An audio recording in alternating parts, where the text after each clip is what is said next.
Nigeria's economy slipping into a recession as second quarter GDP fell over 2% after a 0.4% drop in first quarter. For more, I'm joined now by Kevin Daly, who focuses on emerging markets for Aberdeen Asset Management. He joins me now from London.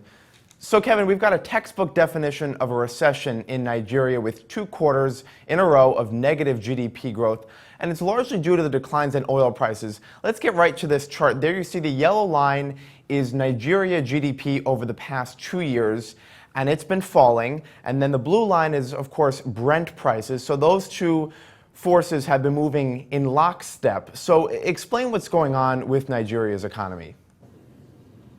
Well, there's another issue, too, which relates to oil. It's oil production, which fell sharply in Q2 to 1.6 million barrels per day from just over 2 million barrels per day.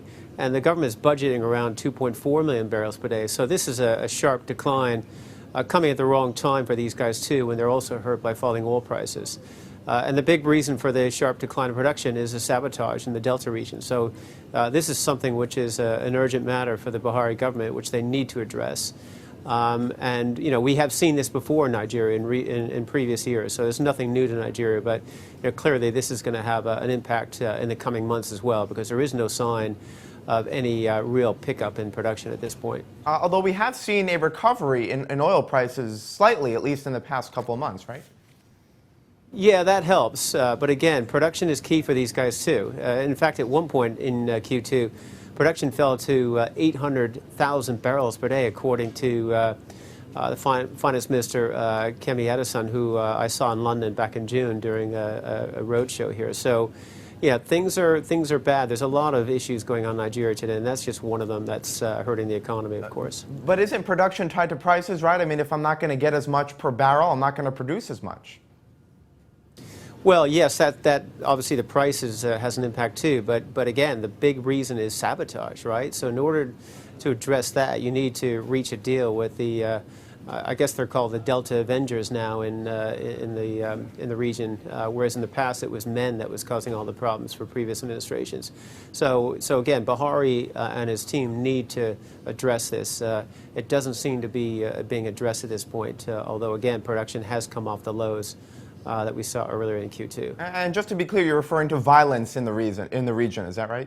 Yeah, correct. Yeah, it's violence and also, again, sabotage, which the locals will, will try to do this in order to get other economic gains out of the government. So yeah, this is a big problem that they need to address. Now, are there any stocks that have exposure to Nigeria that you're advising clients to stay away from now that we're in this recession that is likely going to be with us for the foreseeable future?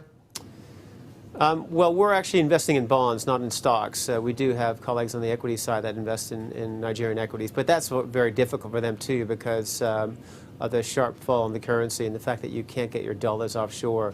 So it really disenfranchises investors like Aberdeen to invest in that country right now. As far as we are concerned, looking at the companies that we invest in are mainly banks in Nigeria. And while non-performing loans have risen sharply this year, and there has been some concern about further impairment, these are top-tier banks. We're talking about GTB, Zenith Bank.